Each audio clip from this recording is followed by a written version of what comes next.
नमस्कार। मैं Manish Kumar Nayak, government ITI Surajpur में ट्रेनिंग ऑफिसर हूं। कभी सोचा है कि दुनिया भर में वेल्डर्स जो अलग-अलग भाषाएं बोलते हैं, एक दूसरे के ब्लूप्रिंट्स को कैसे समझ लेते हैं? देखिए, इसका राज एक यूनिवर्सल भाषा में छिपा है और वो भाषा है वेल्डिंग पोजीशंस, सिंबल्स और स्टैंडर्ड्स की। आज हम इसी भाषा को मिलकर समझेंगे। किसी भी वेल्डिंग स्टूडेंट या प्रोफेशनल के लिए ये ज्ञान सफलता की पहली सीढ़ी है। तो इस सफर में हम क्या-क्या देखने वाले हैं? सबसे पहले हम वेल्डिंग की 4 सबसे मुख्य पोजीशंस को जानेंगे। फिर हम समझेंगे कि वेल्ड एंगल्स को कैसे डिफाइन करते हैं, ब्लूप्रिंट की भाषा को पढ़ेंगे और हाँ, वेल्डिंग सिंबल्स के पीछे के राज को भी खोलेंगे। और आखिर में एक प्रैक्टिकल समरी के साथ सब कुछ दोहराएंगे। तो चलिए शुरू करते हैं। देखिए, हर एक वेल्ड, चाहे वो कितना भी मुश्किल क्यों ना लगे, उसकी नींव सिर्फ 4 बेसिक पोजीशंस पर ही टिकी होती है। ये पोजीशंस इस बात से तय होती हैं कि हमारा वर्क पीस किस तरह से रखा हुआ है। तो चलिए एक-एक करके इन्हें समझते हैं। तो सबसे पहले आती है फ्लैट पोजीशन, और ये, जैसा कि नाम से ही पता चल रहा है, सबसे आसान है। सोचिए जरा, आप एक वर्क बेंच पर काम कर रहे हैं और आपका जॉब एकदम सपाट रखा है। यहाँ पर ग्रेविटी यानी कि गुरुत्वाकर्षण हमारा सबसे अच्छा दोस्त है। वो पिघले हुए मेटल को जोड़ में भरने में पूरी मदद करता है। इसका एक क्लासिक उदाहरण है बेस प्लेट बनाने के लिए 2 प्लेटों को साथ में वेल्ड करना। सबसे तेज और सबसे सीधा तरीका। अब यहाँ एक दिलचस्प बात यह है कि वेल्डिंग की दुनिया में अलग-अलग देशों के अपने-अपने स्टैंडर्ड्स होते हैं। तो फ्लैट पोजीशन के लिए अमेरिकन एएसएमई स्टैंडर्ड 1G या 1F कोड का इस्तेमाल करता है। वहीं अंतर्राष्ट्रीय EN/ISO स्टैंडर्ड इसे PA कोड से बुलाता है। इसीलिए इन दोनों भाषाओं को समझना बहुत जरूरी हो जाता है। अगली पोजीशन है हॉरिजॉन्टल। इसकी कल्पना ऐसे करिए कि एक सीधा खड़ा हुआ टैंक है और आपको उसकी दीवार पर एक फ्लैंज को हॉरिजॉन्टली वेल्ड करना है। अब यहां पर देखिए, वेल्ड की जो लाइन है वो तो हॉरिजॉन्टल है, लेकिन जिस सतह पर काम हो रहा है वो वर्टिकल है। और हां, यहां भी हमें कोड्स में अंतर देखने को मिलता है। हॉरिजॉन्टल पोजीशन के लिए ASME 2G या 2F कोड्स का इस्तेमाल करता है, जबकि EN/ISO स्टैंडर्ड ग्रूव वेल्ड के लिए PC और फिलेट वेल्ड के लिए PB, मतलब अलग-अलग कोड्स का इस्तेमाल करता है। ये छोटी-छोटी बातें ही हैं जो बहुत मायने रखती हैं। अब बात करते हैं वर्टिकल पोजीशन की, जो एक असली चुनौती है। इसमें वेल्ड की लाइन एकदम सीधी खड़ी होती है और इसे करने के 2 तरीके हैं। या तो नीचे से ऊपर, जिसे वर्टिकल अप कहते हैं, या ऊपर से नीचे यानी वर्टिकल डाउन। वर्टिकल अप या PF तकनीक में हम गुरुत्वाकर्षण के खिलाफ काम करते हैं ताकि मोटे मटेरियल में गहरी पेनिट्रेशन मिले, और वर्टिकल डाउन या PG तकनीक में हम गुरुत्वाकर्षण के साथ काम करते हैं, जिससे पतली शीट्स पर तेजी से वेल्डिंग हो जाती है। ये जो तकनीकी अंतर है, ये कोड्स में भी साफ दिखाई देता है। ASME तो इसके लिए 3G या 3F इस्तेमाल करता है, लेकिन EN/ISO स्टैंडर्ड यहाँ और भी सटीक है। वो अप वेल्डिंग के लिए PF और डाउन के लिए PG कोड का इस्तेमाल करता है, ताकि वेल्ड की सही दिशा का बिल्कुल साफ पता चल सके। और अब बात करते हैं महारथियों की पोजीशन की, ओवरहेड। जी हाँ, यहाँ पर जोड़ के नीचे से वेल्डिंग की जाती है और गुरुत्वाकर्षण लगातार पिघले हुए मेटल को नीचे खींचने की कोशिश करता है। इसके लिए जबरदस्त कौशल और सटीकता की जरूरत होती है। सोचिए, जैसे किसी जहाज के निचले हिस्से या किसी पुल के नीचे मरम्मत का काम करना। इस सबसे मुश्किल पोजीशन के लिए ASME के कोड्स हैं 4G और 4F।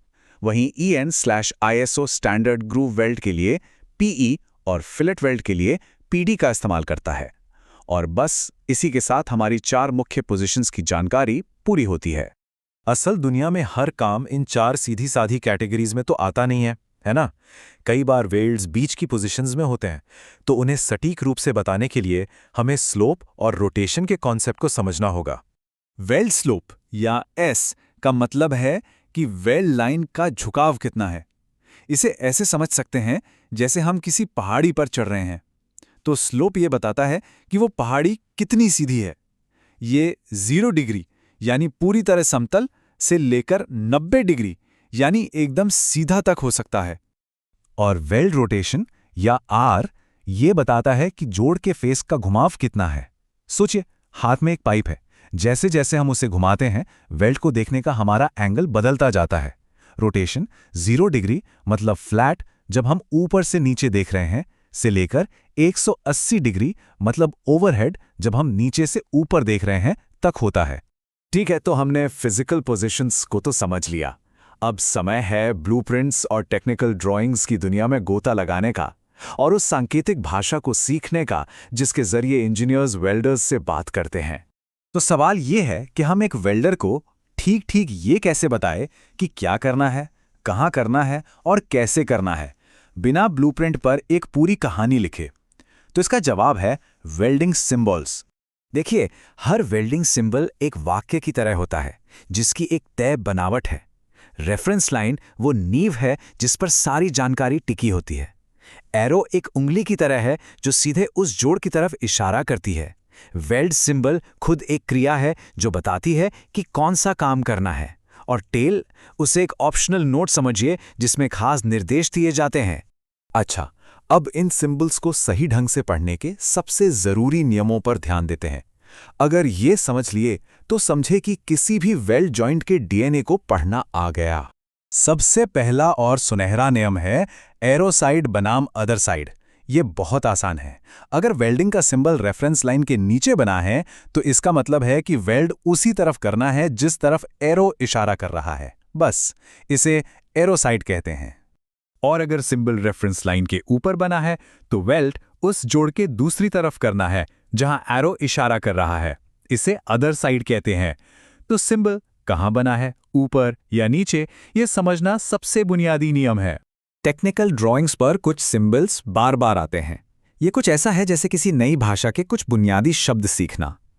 एक त्रिभुज का मतलब है फिलेट वेल्ड, दो सीधी लाइनें मतलब स्क्वायर बट वेल्ड, वी का आकार मतलब सिंगल वी बट वेल्ड, एक गोला मतलब चारों ओर वेल्ड करें, और एक झंडे का निशान बताता है कि ये वेल्ड साइट पर किया जाना है।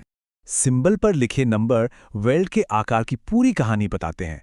इसका फॉर्मूला आसान है, एस एल ई। यहाँ एस का मतलब है साइज या वेल्ड की मोटाई, एल है उसकी लेंथ यानी लंबाई, और ई है पिच मतलब एक वेल्ड के सेंटर से दूसरे वेल्ड के सेंटर तक की दूरी। तो अगर कहीं लिखा है 600 200 तो इसका मतलब है 6 मिलीमीटर मोटा वेल्ड जो 100 मिलीमीटर लंबा है और हर 200 मिलीमीटर की दूरी पर इसे दोहराना है। तो सबसे महत्वपूर्ण यह है कि इस सारी जानकारी को याद रखने का एक आसान तरीका हो। अगली स्लाइड ठीक इसी काम के लिए है, एक क्विक रेफरेंस गाइड। ये टेबल पोजीशंस के बारे में हमने जो कुछ भी सीखा है उसे एक जगह पर समेट देती है। ये पोजीशन, उसके ASME और EN-ISO कोड्स और उसकी मुश्किल का स्तर एक ही नज़र में दिखाती है। इसे एक हैंडी स्टडी टूल की तरह इस्तेमाल किया जा सकता है। तो हमने वेल्डिंग पोजीशंस और सिंबल्स की बुनियादी बातें तो कवर कर ली हैं, लेकिन ये तो सीखने के सफ़र की बस एक शुरुआत है। अब इस ज्ञान को असल में कैसे इस्तेमाल करना है और इसे आगे कैसे बढ़ाना है, अपनी समझ को और गहरा करने के लिए नीचे डिस्क्रिप्शन में दी गई PDF और असेसमेंट को देखना बिल्कुल ना भूलें। और अगर इस तरह के तेज और जानकारी भरे विश्लेषण फायदेमंद लगें तो और अपडेट्स के लिए चैनल को जरूर सब्सक्राइब करें। देखने के लिए धन्यवाद और हैप्पी वेल्डिंग।